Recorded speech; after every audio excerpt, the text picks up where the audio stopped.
The novel begins on the 3rd of May, with Jonathan travelling by train across Europe to visit a mysterious Count Dracula at his castle in northern Transylvania to finalise his purchase of a series of properties around London. Situated within the modern country of Romania, it is the largest of the country's 3 provinces. Even today, people are surprised to learn that Transylvania is a very real place and not some mythical realm that exists only in horror films.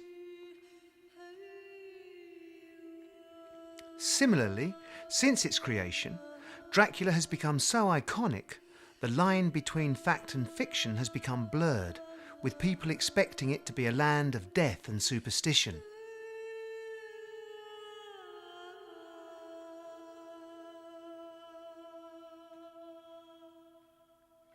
In Stoker's day, the region was actually a part of the Austro-Hungarian Empire and only became a part of Romania in 1918 under the terms of the Treaty of Versailles.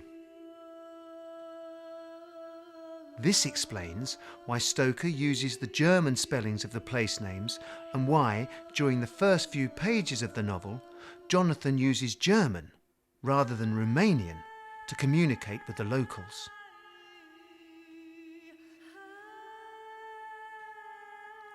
Stoker locates Dracula's homeland very precisely.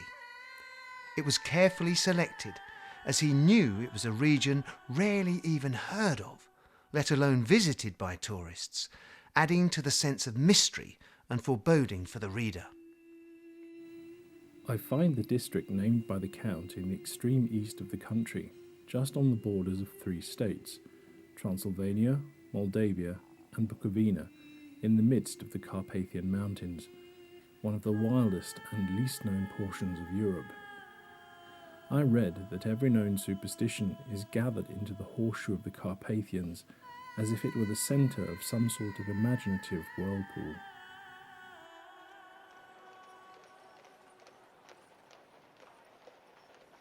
Harker's first diary entry was written in Bistritz, one of the major cities in Transylvania.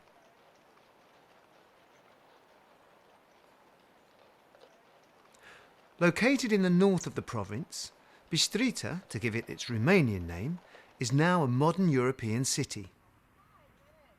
Stoker chose it because it would have been the obvious place for Jonathan to leave the train and make his way to Castle Dracula, some 30 miles away at the head of the Borgo Pass.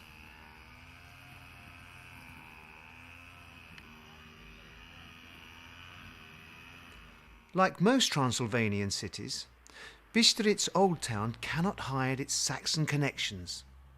With buildings dating back to the 18th century, it would have looked pretty much the same in the 1890s as it does today. It was on the dark side of twilight when we got to Bistritz, which is a very interesting old place. Being practically on the frontier, for the Borgo Pass leads from it into Bukovina, Count Dracula has directed me to go to the Golden Crown Hotel, which I found to my great delight to be thoroughly old-fashioned, for of course I wanted to see all I could of the ways of the country.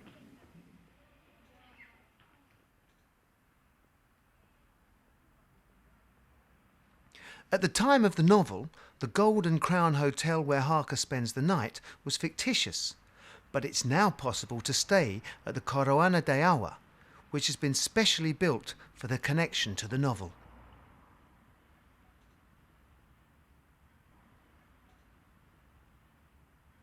Opened in 1974, the hotel is clearly a modern construction. Sadly, it is not the thoroughly old-fashioned building at which Jonathan arrives, but this is just another example of where fact and fiction have become one. While staying at the hotel in the novel, Jonathan eats the local speciality, robber steak, washed down with some golden Mediac wine. Consisting of grilled meats and vegetables roasted on skewers over a charcoal fire, this dish is also available at the real Golden Crown in the Dracula-themed restaurant named after Jonathan Harker. The following afternoon, Jonathan takes the seat on the public coach reserved for him by Count Dracula and begins his journey up to the Borgo Pass.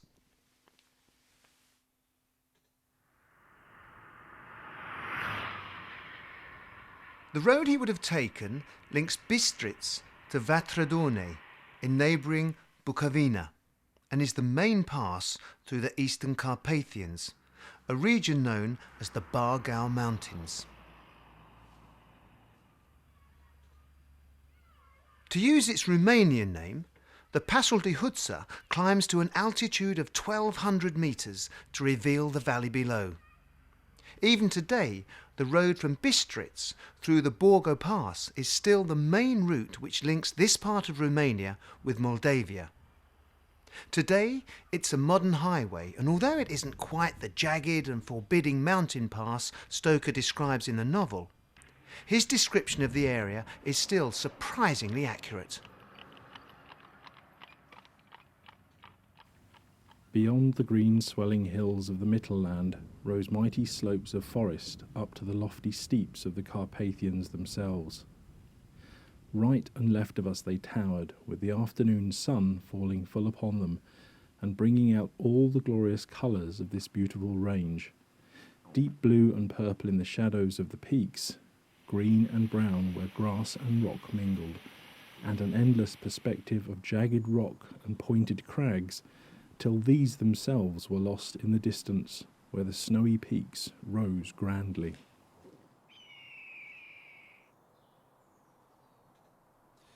Today it takes around 45 minutes by car to retrace Jonathan's journey. In the book, it takes roughly 9 hours to travel the 50 kilometres, and it's close to midnight when his coach arrives to meet Dracula's own, despite the driver pushing on at full speed to avoid having to be close to the castle after dark.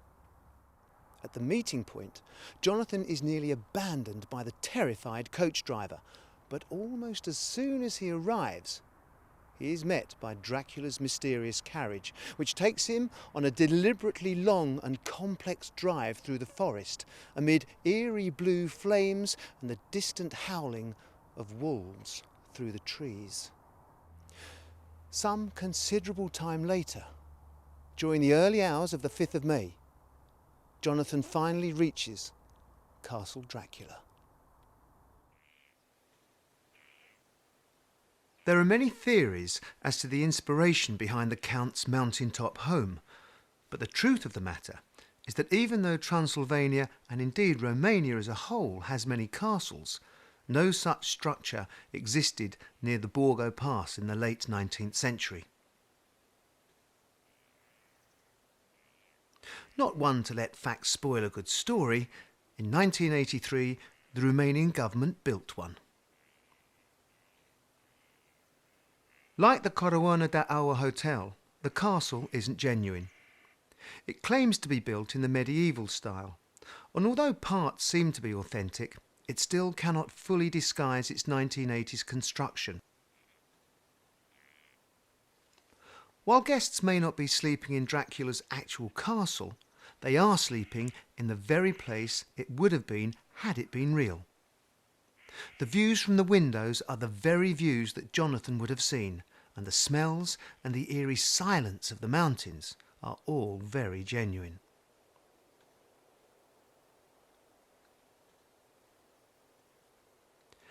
Outside the castle there is a small private graveyard and a statue to Bram Stoker. To complete the connection, the castle even has a crypt, complete with coffin.